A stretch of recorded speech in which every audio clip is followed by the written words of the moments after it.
As the board meeting fell silent as Rachel Donovan, the ice-cold CEO of Atlas Defense Technologies, announced her marriage. "Meet my husband, Logan Hayes." All eyes widened at the sight of the tall, unassuming man in simple clothes, the same man who had been silently cleaning their offices for months. What the powerful businesswoman didn't know was that her convenient contract husband once commanded America's most classified special forces unit. The janitor who scrubbed their floors had assassinated dictators and dismantled terrorist cells.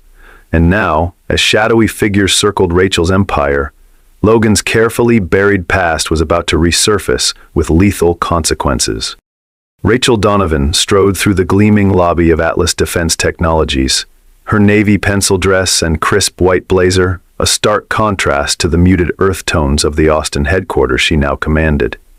Employees scattered from her path, their whispers following her like shadows. 6 weeks had passed since her father's suspicious yacht accident, and 3 weeks since the board revealed the shocking stipulation in his will: marry within 30 days or lose controlling interest in the company.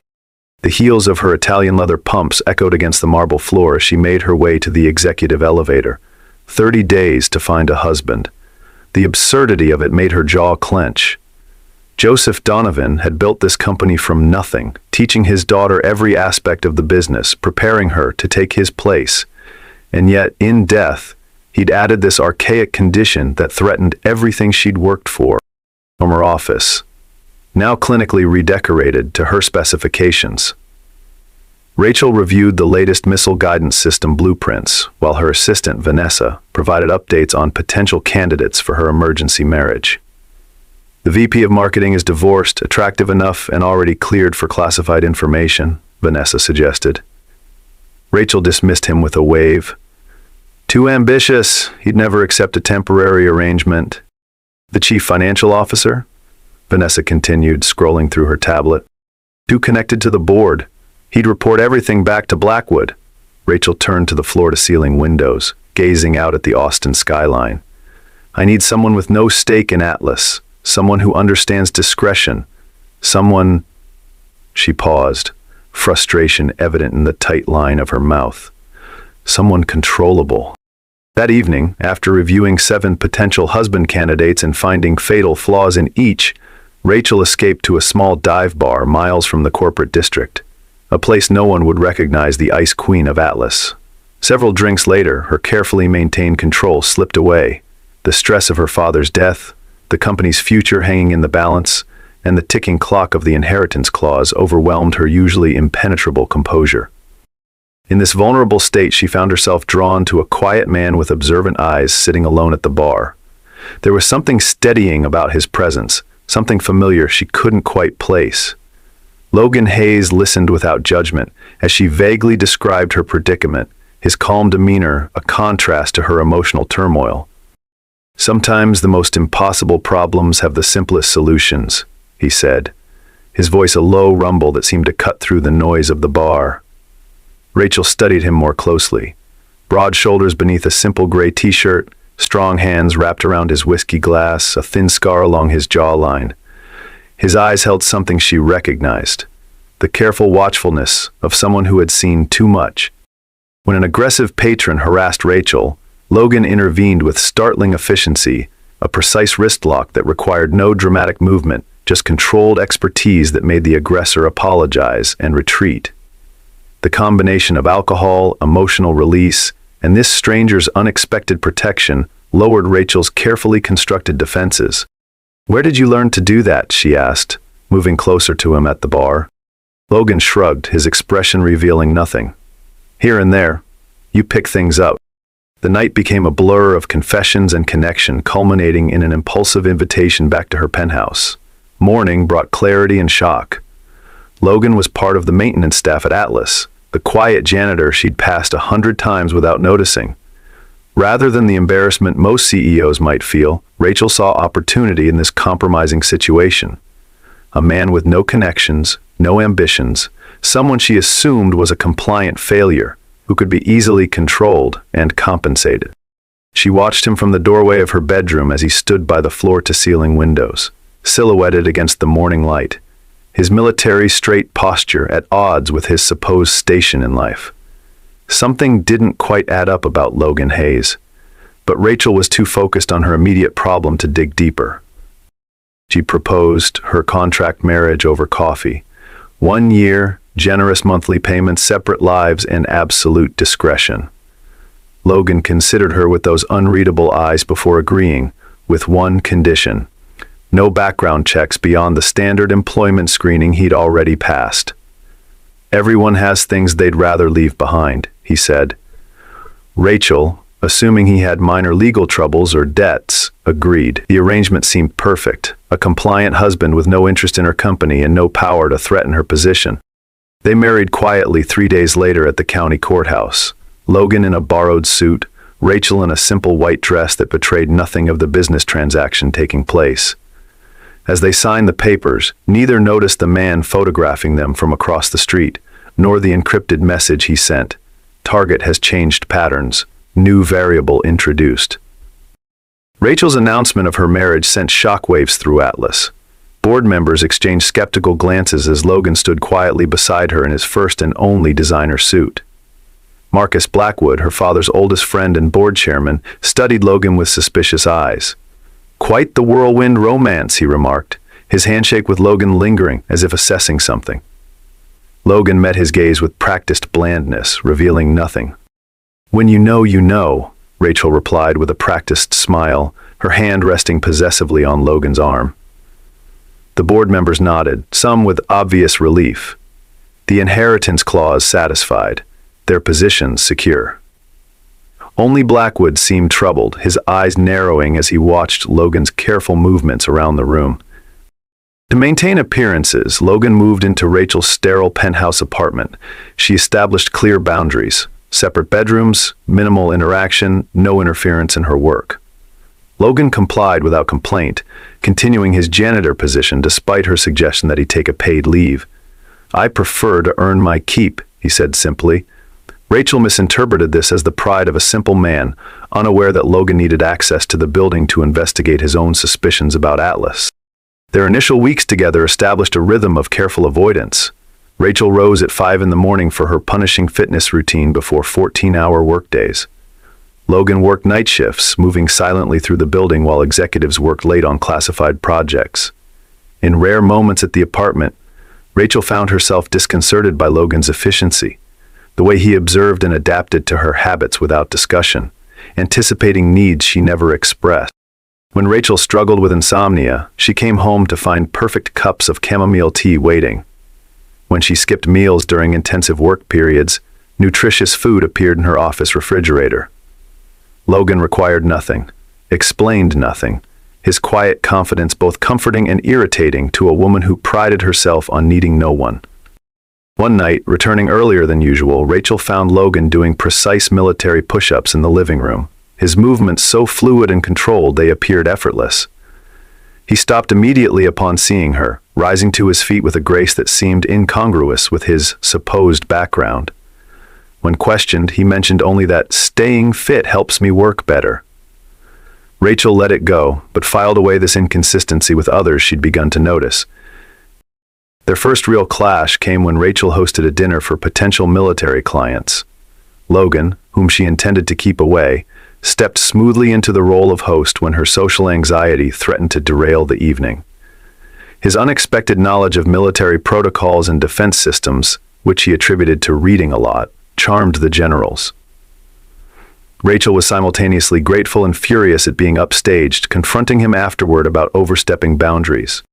"You were drowning," Logan said simply. "I just kept you afloat." "I don't need rescuing," she snapped. "Everyone does sometimes," he responded, something like old pain flicking in his eyes before his expression returned to neutral. Before she could demand further explanation, he'd retreated to his room, leaving Rachel with the unsettling feeling that she'd glimpsed something genuine beneath his carefully maintained facade. Meanwhile, Logan conducted his own investigation during his maintenance rounds. He discovered unusual security gaps in Atlas's systems, encrypted communications that bypassed official channels, and mysterious shipments of technology that matched patterns he recognized from his former life. He began to suspect that Rachel's father's death was neither accident nor coincidence. and that Rachel herself might be in danger from forces within her own company. During late-night shifts, Logan slipped into secure areas using the access his janitor's position provided, downloading server logs and photographing shipping manifests. In the basement archives, he found discrepancies in financial records dating back months before Joseph Donovan's death, evidence of resources being diverted, prototype tests manipulated, classified information leaking through carefully concealed digital backdoors. As Logan became increasingly protective without explanation, Rachel's frustration grew. She'd built her career on control and self-reliance, yet found herself responding to this quiet man's subtle guidance. When she confronted him about his mysterious phone calls and unexplained absences, Logan offered only vague reassurances. The tension between them built, professional and personal boundaries blurring despite their efforts to maintain distance. 3 months into their arrangement, Rachel secured a lucrative Department of Defense contract for a revolutionary drone targeting system, cementing her position as CEO. The celebration at Atlas headquarters became a high-profile event with military officials, board members, and technology partners in attendance. Logan, still maintaining his janitor cover, watched from the periphery as Rachel commanded the room in a striking blue gown, finally accepted in her father's world. From his position near the service entrance, Logan's trained eye cataloged potential threats. The catering staff with unexpected access to secure areas, security personnel whose positioning left blind spots in coverage, a particular guard whose communication patterns and movements seemed off protocol. Something felt wrong, triggering the hypervigilance that had kept him alive through countless operations. During her keynote speech, Logan noticed a security guard whose movement patterns didn't match standard protocols. As the guard positioned himself near Rachel, with one hand inside his jacket, Logan abandoned his cover identity without hesitation. He moved with controlled precision through the crowd, reached Rachel just as the guard drew a concealed weapon, and smoothly redirected the attack. The bullet grazed Logan's arm instead of finding Rachel's heart. In the ensuing chaos, Logan neutralized the assassin with military efficiency, his movements betraying years of combat training. Rachel watched in shock as her unassuming husband transformed into someone unrecognizable, commanding, lethal, and absolutely controlled in crisis. When additional security arrived, Logan had already disappeared from the scene, leaving Rachel to deal with police and questions she couldn't answer. Hours later, she found him in their penthouse, efficiently stitching his own wound. Blood stained the white tiles of their bathroom floor, but Logan's hands remained steady as he worked, his breathing controlled and even. "Who are you?" she demanded, adrenaline and confusion making her voice shake. Logan offered only that he had some experience with security and suggested the attempt on her life connected to discrepancies he'd noticed in Atlas's classified projects. Rachel's world tilted as she realized Logan had been investigating her company all along. "You've been lying to me since the day we met," she accused, anger masking her fear.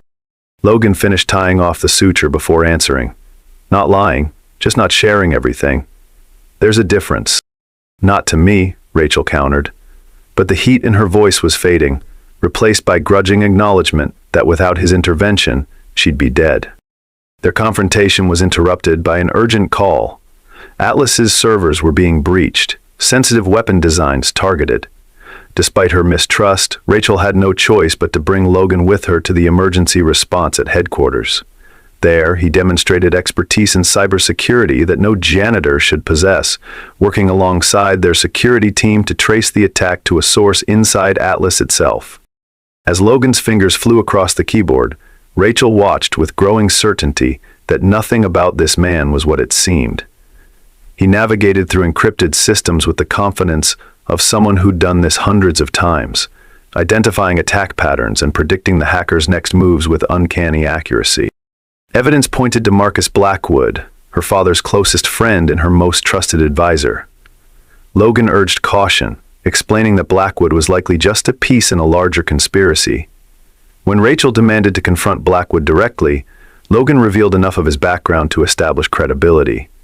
People like Blackwood don't work alone. If he's compromised, others are too. I've seen these patterns before.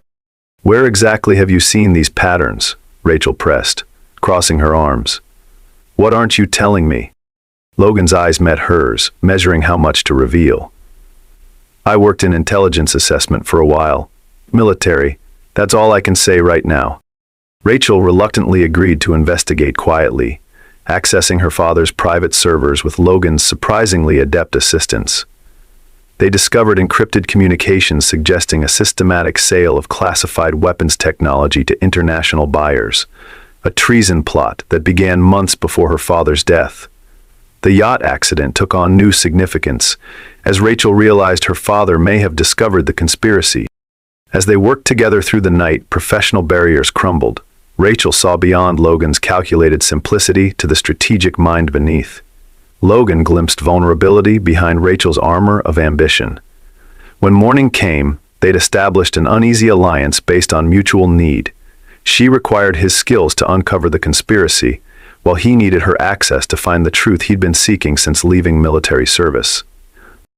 Neither acknowledged the other current developing between them, stronger than convenience or necessity. The investigation forced Rachel and Logan into closer proximity as they established a secure operations center in a neglected corner of the Atlas campus. For the first time, Rachel saw Logan's methodical mind fully engaged, constructing timeline maps, analyzing communication patterns, and predicting enemy movements with unsettling accuracy. When she questioned his methods, Logan revealed he was once involved in intelligence analysis, a half-truth that explained his skills without exposing his true background. Working late into the night, they pieced together fragments of the conspiracy: shell companies receiving Atlas technology through intermediaries, weapons tests deliberately sabotaged after delivery to U.S. forces, classified designs appearing in modified form in foreign arsenals. The pattern revealed not just corruption but a coordinated effort to undermine American defense capabilities while profiting from the sale of working systems to private buyers. Their breakthrough came when they decrypted files showing Blackwood's offshore accounts receiving payments coinciding with testing failures of Atlas technology, weapons deliberately sabotaged after delivery to military clients. The pattern suggested a calculated effort to undermine American defense capabilities while selling functioning systems to private buyers.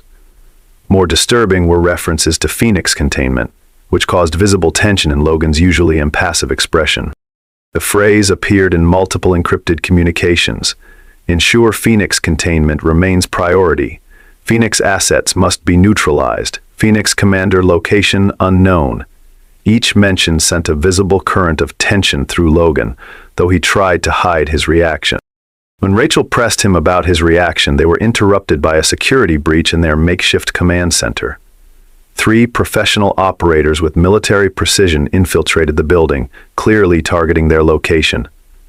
Logan instantly shifted into combat mode, instructing Rachel through evasive maneuvers with the fluid command of someone accustomed to being obeyed in life-or-death situations. "Stay 3 steps behind me, move when I move, freeze when I signal," he ordered, all pretense of the deferential janitor gone. In its place was someone Rachel had never met, a commander accustomed to high-stakes operations, someone whose natural authority was so ingrained he no longer noticed it. During their escape through maintenance corridors, Rachel witnessed Logan engage the pursuers with devastating efficiency, neutralizing trained killers with precision that could only come from elite special forces training. His controlled violence both terrified and mesmerized her, as she recognized this was his true element, not the quiet submission he'd performed for months. One attacker came at Logan with a combat knife. He redirected the momentum, disarmed the man, and incapacitated him with a precisely applied chokehold, all in under 5 seconds. Another fired at them from the end of a corridor. Logan pushed Rachel to safety, calculated the trajectory based on the echo pattern, and returned fire without exposing himself. The tactical thinking happened so fast it appeared instinctive. They reached a secure location, a pre-prepared safe house Logan established without her knowledge. As Rachel processed the revelation that her simple husband had been preparing for this scenario all along, Logan finally shared a version of the truth. He admitted to being former military special operations, recruited to investigate Atlas after intelligence suggested classified technology was being compromised. What he didn't reveal was his personal connection to the case, nor his suspicions about her father's role. The safe house was Spartan but comprehensive. Secure communications, weapons cache, medical supplies, multiple escape routes. Everything spoke of meticulous planning by someone who'd done this many times before. Rachel took in the environment, connecting these new pieces to the puzzle that was Logan Hayes. "Your father contacted someone in my former chain of command weeks before his death," Logan explained as he secured the perimeter. "He suspected internal sabotage but didn't know who to trust. I was sent to establish a position within Atlas to investigate quietly." "And marrying me? Was that part of your mission parameters?" Rachel asked, anger masking the deeper hurt of betrayal. "No," Logan answered with rare emotional honesty. "That was unexpected. An opportunity for closer access, yes, but not planned." As Rachel grappled with these revelations, Logan received an encrypted message from a former teammate warning that Sable Phoenix is compromised, and primary targets include Atlas leadership. Rachel didn't understand the terminology, but Logan's reaction, a momentary break in his careful control, told her this was critical information from his past. Before she could demand further explanation, surveillance footage from her penthouse revealed Blackwood and security teams searching their home. More disturbingly, they discovered listening devices in Rachel's personal items. Her presence had been monitored for months, possibly since before her father's death. The conspiracy was larger and more entrenched than either suspected. "They've been watching me all along," Rachel whispered, the violation hitting her harder than she expected. The thought that her most private moments, her grief over her father, her vulnerability, all had been observed by enemies masquerading as allies, made her physically ill. Logan's hand found her shoulder, steady and grounding. "But they didn't see you," he said quietly. "Not the real you. I've watched you too, Rachel. The person I've seen. They have no idea who they're really dealing with." As they processed this information, the undeniable chemistry between them ignited in the confined space of the safe house. Anger, adrenaline, and months of suppressed attraction culminated in an intimate encounter that surprised them both with its emotional intensity. Afterward, in a rare moment of vulnerability, Logan shared fragments of his past, not the classified details, but the emotional cost of his former life. Rachel, in turn, revealed her deeply buried grief over her father and the isolation of her position. "I haven't trusted anyone since my parents died," she admitted, her voice barely audible in the darkness. "Not fully, not even my father toward the end. He was keeping secrets too." "Trust is a luxury in our worlds," Logan replied, his fingers tracing absent patterns on her shoulder. "But sometimes it's also a necessity." This new connection was immediately tested when Logan's secure communication system alerted them to another attempt on Atlas servers, this time targeting the prototype database where the company's most advanced weapons research was stored. The following days established a new dynamic between them.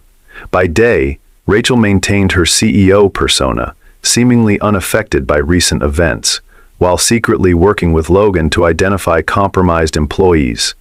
By night, they returned to the safe house, analyzing data, and gradually sharing more of themselves in the process.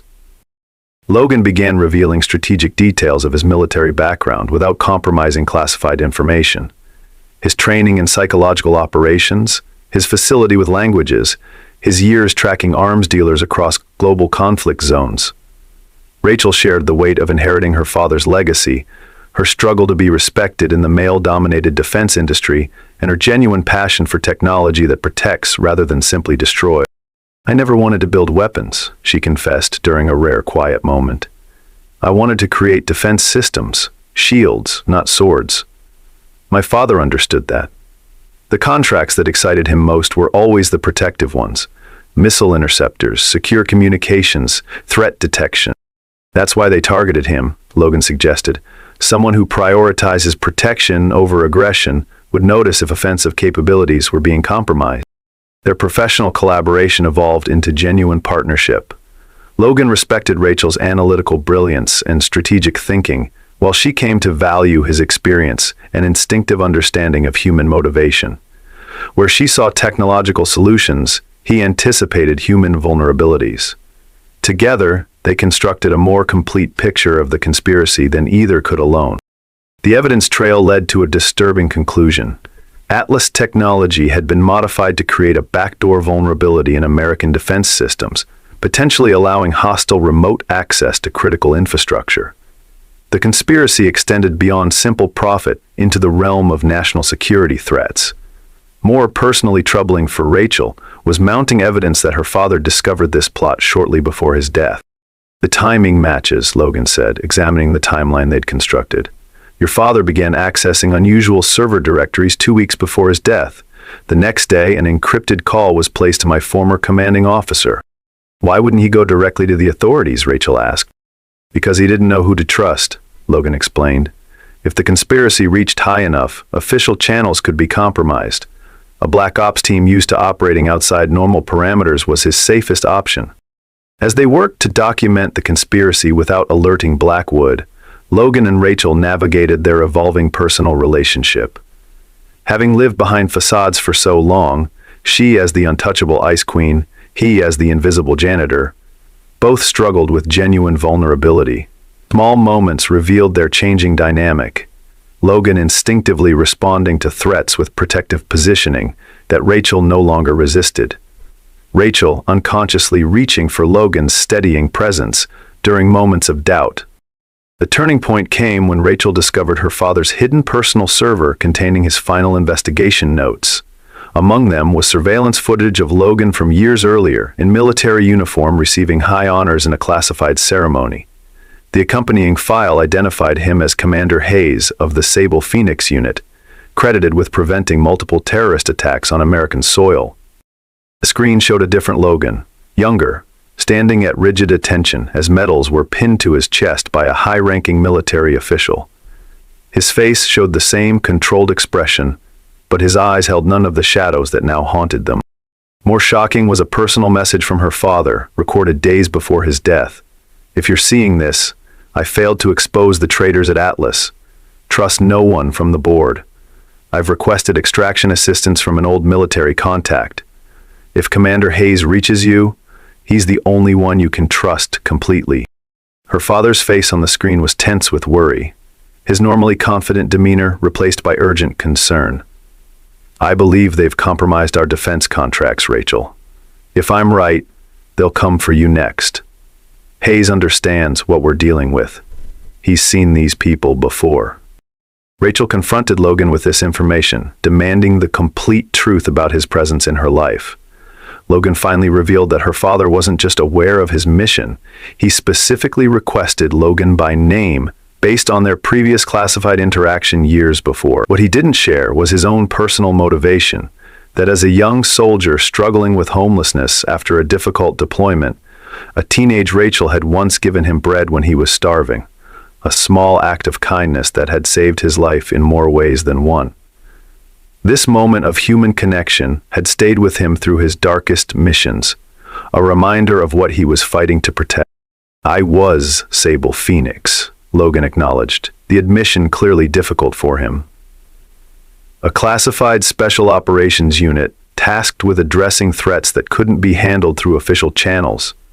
Your father worked with us once, indirectly. He helped us track technology that had been stolen by a terrorist group. And he specifically asked for you, Rachel said, still processing this revelation. Helm did, Logan confirmed, but I would have volunteered anyway. Atlas was on our watch list already. Too many coincidences, too many security failures that shouldn't have happened with your systems. As Logan completed his explanation, an urgent alert came through. Blackwood had scheduled an emergency board meeting for the following day to present evidence of leadership compromise and vote on Rachel's removal as CEO. They realized he was making his move to seize control before they could expose the conspiracy. He's accelerating his timeline, Logan said, studying the meeting notification. Something spooked him. Probably realized we've been accessing the secure servers. What's our play? Rachel asked, already shifting into strategic thinking. With time running out, Rachel made a decision that surprised Logan. Instead of continuing to gather evidence remotely, she proposed they return to Atlas openly. She as the CEO fighting for her company, he finally stepping into his true expertise as her security advisor. No more hiding, she told him. We take the fight to them. That night, as they prepared for the confrontation ahead, the careful walls between them finally dissolved completely. Their physical connection now carried the weight of genuine emotional investment, each recognizing something essential in the other, a matching steel beneath their different exteriors. "Whatever happens tomorrow," Rachel said, as they lay together in the darkness, "this stopped being just a contract a long time ago." Logan's fingers intertwined with hers, his usual reserve giving way to quiet certainty. "For me, it was never just a contract." The Atlas boardroom fell silent as Rachel entered with Logan at her side, no longer in janitor's clothes but wearing a tailored suit that did nothing to disguise his military bearing. Blackwood's momentary shock quickly shifted to calculated pleasantness. "Rachel, we were just discussing some security concerns, and I see you've brought—" "Your husband?" "My head of personal security," Rachel corrected smoothly. Given recent events, the board shouldn't object to extra protection. The meeting began with Blackwood presenting evidence that Rachel had been sharing classified information with outside parties, doctored communications designed to frame her for the very crimes he'd committed. As board members murmured with concern, Rachel maintained perfect composure, allowing Blackwood to build his case before systematically dismantling it. The boardroom air grew tense as Blackwood displayed fabricated emails supposedly showing Rachel offering classified technology to foreign buyers. Several board members exchanged troubled glances, while others watched with expressions that suggested they already knew what was coming. "These are serious accusations, Marcus," Rachel said when he finished, her voice steady despite the stakes. "If they were true, fortunately we have evidence of a different narrative." She presented counter-evidence of Blackwood's offshore accounts and suspicious timing of prototype failures. When Blackwood attempted to dismiss these as coincidences, Logan stepped forward to display intercepted communications between Blackwood and known arms dealers. The boardroom erupted in accusations and denials. "This is absurd," Blackwood blustered, though his confidence was visibly shaken. "You're trying to deflect from your own treason by accusing me, your father's oldest friend." "My father," Rachel replied with deadly calm, "began investigating you weeks before his death. We have his records."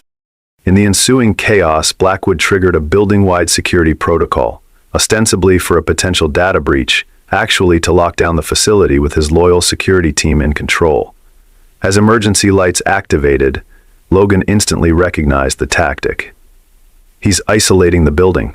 This isn't containment. It's preparation for elimination of witnesses." Red warning lights flashed throughout the Atlas complex as security doors automatically sealed, trapping employees in separate sections of the building. Over the public address system, Blackwood's voice announced, "A critical security breach requiring immediate lockdown procedures," while security teams loyal to him moved to secure key areas. What followed was a carefully orchestrated battle throughout the Atlas complex. Logan coordinated with trusted security personnel, while Rachel used her override codes to maintain system access. Blackwood, revealing the ruthlessness beneath his avuncular facade, broadcast evidence implicating Rachel in her father's death while deploying tactical teams to eliminate both her and Logan. The confrontation forced both protagonists to fully embrace their true selves. Rachel abandoned her careful corporate restraint, using her intimate knowledge of Atlas systems to outmaneuver Blackwood's team. Logan fully unleashed his military expertise, protecting Rachel while systematically neutralizing threats with precision rather than excessive force. Through maintenance tunnels and secure corridors, they fought their way toward the server core, the heart of Atlas, where the most damning evidence was stored. Rachel's technical knowledge combined with Logan's tactical experience made them a formidable team, anticipating each other's moves with growing synchronicity. The climax occurred in the Atlas server core, where Blackwood planned to destroy evidence while uploading the backdoor program to defense clients. Rachel and Logan arrived just as he initiated the sequence, leading to a final confrontation where Blackwood revealed the full scope of his betrayal, including his direct role in her father's murder. "I was weak, just like you," Blackwood taunted Rachel, as his fingers flew across the keyboard, initiating the server purge sequence. Brilliant with technology but naive about power, He actually believed Atlas should prioritize protection over profit. That's what Atlas was founded for, Rachel countered, attempting to access the override controls. That's what your father believed, Blackwood sneered. But there's more money in selling to both sides than there is in merely defending one. As Blackwood drew a weapon, Logan moved with the speed of his Special Forces training, placing himself between Rachel and danger. The ensuing struggle left Logan seriously wounded and Blackwood dead, but not before he activated the server self-destruct sequence that would destroy all evidence of the conspiracy. Blood spreading across his shirt from a gunshot wound to his shoulder, Logan urged Rachel toward the exit. "We need to go. This place is rigged to blow." With the facility evacuating and systems failing, Rachel had to make an impossible choice. Escape with Logan to get him medical attention, or remain to override the destruction sequence and preserve the evidence needed to clear her name and expose the larger conspiracy. Logan, despite his injury, insisted she save the evidence. "Some things are worth the sacrifice." "So are some people," Rachel countered, her fingers already moving across the terminal, attempting to halt the deletion process while simultaneously helping Logan toward the exit. In the moment of crisis, Rachel found a third option, using her technical brilliance to transfer essential data to secure external servers while helping Logan escape the collapsing server facility. The explosion destroyed much of the physical evidence, but not before Rachel had captured enough to expose the conspiracy. As emergency services secured the Atlas campus, Rachel stayed at Logan's side through emergency surgery. The carefully constructed walls around her heart finally and completely dismantled. When he regained consciousness, their shared glance communicated what neither was yet ready to voice, that their arrangement had become something neither expected to find. 6 months later, Atlas Defense Technologies had undergone radical transformation. With Blackwood's conspiracy exposed, Rachel had restructured the company with transparency as its core value. Military contracts continued, but with enhanced oversight and ethical guidelines that her father would have approved. The Atlas headquarters had been rebuilt, its security protocols completely overhauled under new leadership. Where once secrecy had been paramount, now accountability took precedence. Multiple layers of oversight ensuring no single person could compromise critical systems. Logan, his true background now a matter of classified record with the Defense Department, had assumed a legitimate role as Atlas's Director of Security, his expertise no longer hidden beneath a janitor's uniform. Their marriage, once a business arrangement, had evolved into a genuine partnership, celebrated with a small private ceremony that officially replaced their courthouse transaction. At the dedication of the new Joseph Donovan Memorial Research Wing, Rachel delivered a speech honoring her father's legacy of innovation and integrity. From the audience, Logan watched with quiet pride as she announced the Sable Phoenix Initiative, a security protocol ensuring no weapon system could be deployed without multi-level authentication, preventing the kind of backdoor exploitation Blackwood attempted. "My father believed in building shields, not swords," Rachel told the assembled dignitaries and employees. "The Sable Phoenix Initiative ensures that Atlas technology will always protect those it's meant to serve, never compromised, never turned against the innocent." The name held special significance for them both, honoring Logan's former unit while transforming its legacy from secrecy to protection. When a reporter asked about the unusual name, Rachel simply stated, "It represents rising from ashes stronger than before." Something both Atlas and I have personal experience with. In their private life, both continued healing from past wounds. Logan gradually shared the classified details of his former missions, including the truth about his first encounter with Rachel years earlier. How, as a young soldier struggling with PTSD and homelessness, a teenage Rachel had given him bread outside her father's building, an act of kindness that had literally saved his life during his darkest moment. What she saw as a forgettable interaction had been transformative for him, giving him purpose when he had none. Rachel, in turn, learned to trust not just Logan, but her own capacity for connection, beyond the controlled isolation she once maintained. "I don't even remember it," Rachel admitted when Logan finally shared this story. "There was a man outside Dad's building. I gave him half my lunch. You said, Everyone deserves to eat, Logan recalled with perfect clarity. I hadn't eaten in 3 days, was considering ending it all that night. That small moment of humanity, it mattered more than you could know. Their relationship evolved into a balance of strengths, her strategic brilliance complementing his tactical expertise, his steady presence grounding her intense focus. Neither attempted to change the other's essential nature. Instead, they created space where both could be fully themselves without pretense. The final scene showed them in their new home outside Austin, reviewing security protocols for an upcoming government visit to Atlas. Work naturally transitioned to personal connection as they moved from professional partners to intimate ones. The walls between their various roles finally dissolved. When Logan confessed his initial mission parameters never included falling in love with his target, Rachel smiled with the warmth few ever saw. The best operations always involve unexpected variables, she told him, echoing his own words from their training sessions. That's why we plan for everything and adapt to reality. As they stood together overlooking the Texas landscape, Logan's security alerts pinged with a potential new threat to Atlas technology. A familiar pattern suggesting Blackwood's international partners hadn't abandoned their objectives. Rather than concern, both responded with the focused readiness of people who had found their perfect counterparts in both peace and battle. "Ready for another mission, Commander?" Rachel asked, already moving toward her secure laptop. Logan's smile held all the certainty his former life lacked. "With you? Always."